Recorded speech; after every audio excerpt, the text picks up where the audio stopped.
Ministre de l'Enseignement supérieur, personnalité ressource dans le cadre de la commission éducation qui va pouvoir réagir. Monsieur le ministre, je vous en prie. Vous êtes en direct sur Equinox Télévision. La caméra est juste en face de vous, monsieur le ministre. Nous recevons ici le ministre d'État, ministre de l'Enseignement supérieur, le professeur Jacques Famdongo. Vous êtes au centre de la commission éducation, une commission centrale dans le cadre de la résolution de la crise anglophone. Est-ce qu'on peut faire le point sur les contributions, les propositions qui ont été faites pour améliorer le système éducatif au Cameroun? Merci. Il faut reconnaître que le système éducatif marche bien dans l'ensemble. N'eût été cette situation critique dans la région du sud-ouest et la région du nord-ouest, nul doute que les résultats au niveau de l'effectivité de la présence des élèves du secondaire et du supérieur et du primaire dans les salles de classe, cette effectivité serait exponentielle. Néanmoins, je dois préciser que s'agissant de l'enseignement supérieur, les cours ont lieu normalement à l'université de Bamenda et à l'université de Boya. Il y a des petites choses qu'il faut améliorer, mais globalement, les choses se passent bien.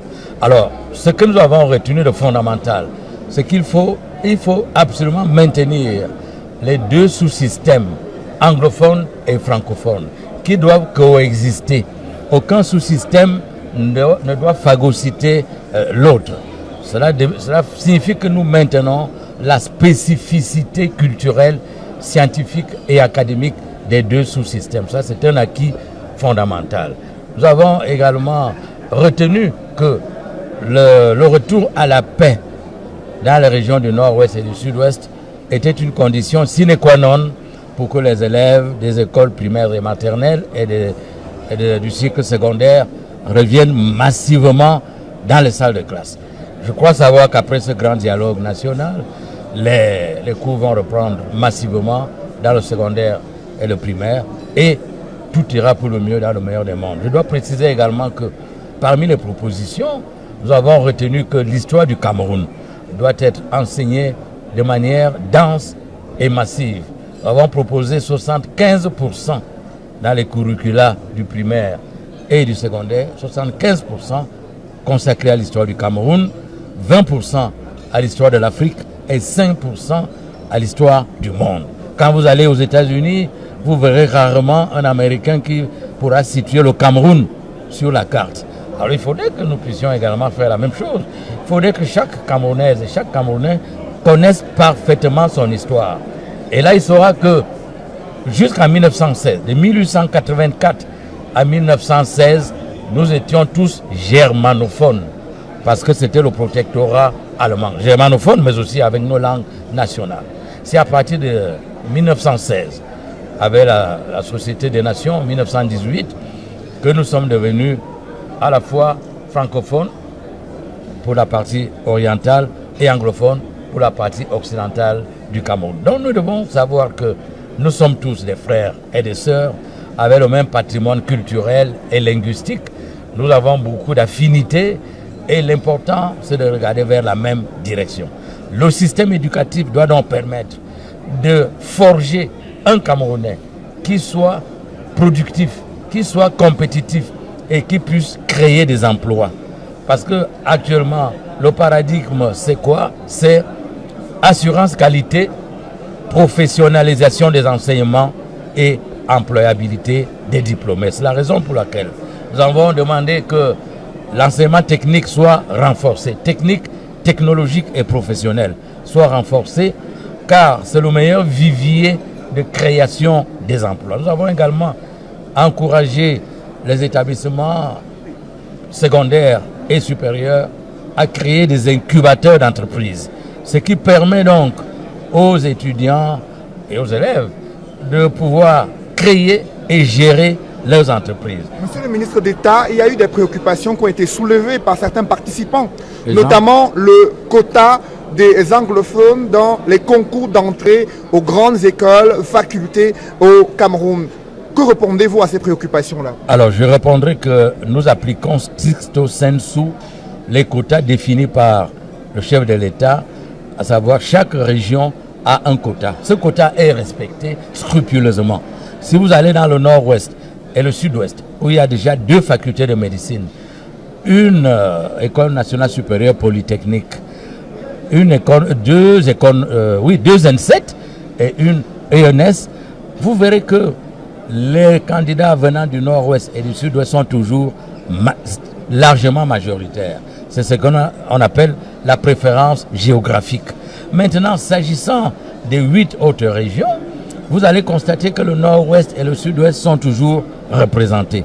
Donc lorsqu'on fait la balance, la moyenne arithmétique au niveau national, on se rend bien compte que les anglophones, nord-ouest, sud-ouest, anglophones au sens sociologique, pas linguistique, vous voyez bien la nuance, parce qu'il y a plusieurs Camerounais qui sont anglophones, mais qui ne sont pas sociologiquement, selon l'acception courante, qui ne sont pas sociologiquement anglophones, alors qu'ils parlent bel et bien anglais. Alors vous allez donc constater, au vu des résultats, que les anglophones ne sont pas marginalisés. Monsieur le ministre d'État, pour sortir, le chef de l'État a pris la décision de l'arrêt des poursuites judiciaires en faveur de 333 personnes arrêtées dans le cadre de la crise anglophone et dont les affaires sont pendantes devant les tribunaux militaires. Quel signal veut-il envoyer en ces jours où se tient le grand dialogue national? C'est un signal de décrispation, un signal de rassemblement, un signal de solidarité nationale pour éviter que l'on continue de gloser, de pérorer sur la stigmatisation des anglophones, sur la marginalisation des anglophones qui n'est pas réelle. Donc c'est la 3e fois depuis le début de la crise anglophone que le président de la République accorde sa grâce aux détenus. Et vous savez qu'il a toujours parlé du pardon. Il a toujours évoqué la signification, la récurrence et l'importance du pardon. Là, il concrétise son objectif, sa philosophie humaniste, sa philosophie de rassembleur, sa philosophie de père de la solidarité nationale au service de toutes les régions, sans discrimination de chapelle politique, linguistique, ethnique, religieuse ou socio-professionnelle. Le président de la République, c'est le père de la nation, c'est le rassembleur. Mr. Minister, I want you to emphasize on something because the Anglophone crisis started from teachers and lawyers as a result of frustrations in the educational and justice systems of the country. And so I want you to emphasize on some of the major proposals that have emerged from your commission, the Commission on Education, that will go a long way to protect, promote and consolidate the two systems of education in Cameroon, particularly the English subsystem of education.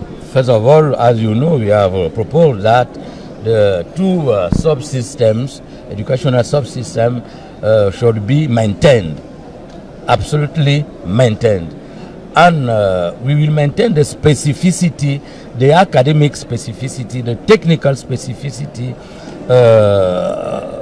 concern the two subsystems. As you know, Anglophone subsystem had some difficulties for technical curricula, and we have the head of state have solved this problem by creating two HTTC, one in Kumba in the southwest region and one in Bambili in the northwest region. And he have also created a higher school of polytechnic in Bamenda. He has created also the High School of Engineering and Technology in Boya. As you see, the two subsystems will be maintained, reinforced and enhanced by the head of state. That is the goal the head of state have chosen to improve, enhance and strengthen the two sub-systems.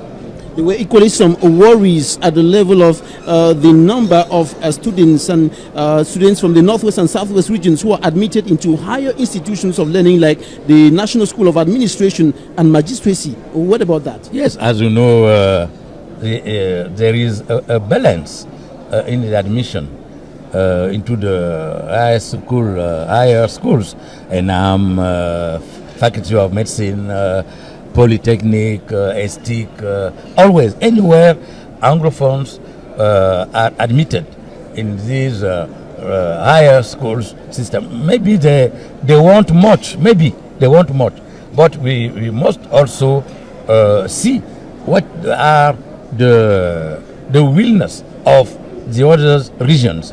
But we cannot say that Anglophones are jeopardized. No, always we do a balance and equity.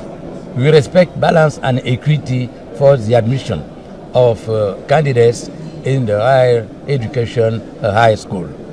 Merci, professeur Jacques Famdongo, ministre d'État, ministre de l'Enseignement supérieur. Vous allez certainement aller dans la salle inaugurale pour suivre la fin de ce grand dialogue national. Avez-vous des attentes particulières après les conclusions qui doivent être transmises au chef de l'État, monsieur le ministre? Oui, l'attente fondamentale, c'est quoi? C'est le retour à la paix dans le nord-ouest et le sud-ouest. Et je crois savoir que les résolutions qui ont été présentées hier en séance plénière, ces résolutions, je crois savoir que ces résolutions seront implémentées et permettront le retour à la paix dans le nord-ouest et le sud-ouest. C'est la condition sine qua non pour que le Cameroun dans son entièreté retrouve la stabilité, retrouve la sérénité et retrouve son unité. Car vous le savez, le Cameroun est un et indivisible. Merci, monsieur le ministre d'État, ministre de l'Enseignement supérieur, d'avoir échangé avec nous ici au Palais des Congrès. Vous pouvez rejoindre la salle inaugurale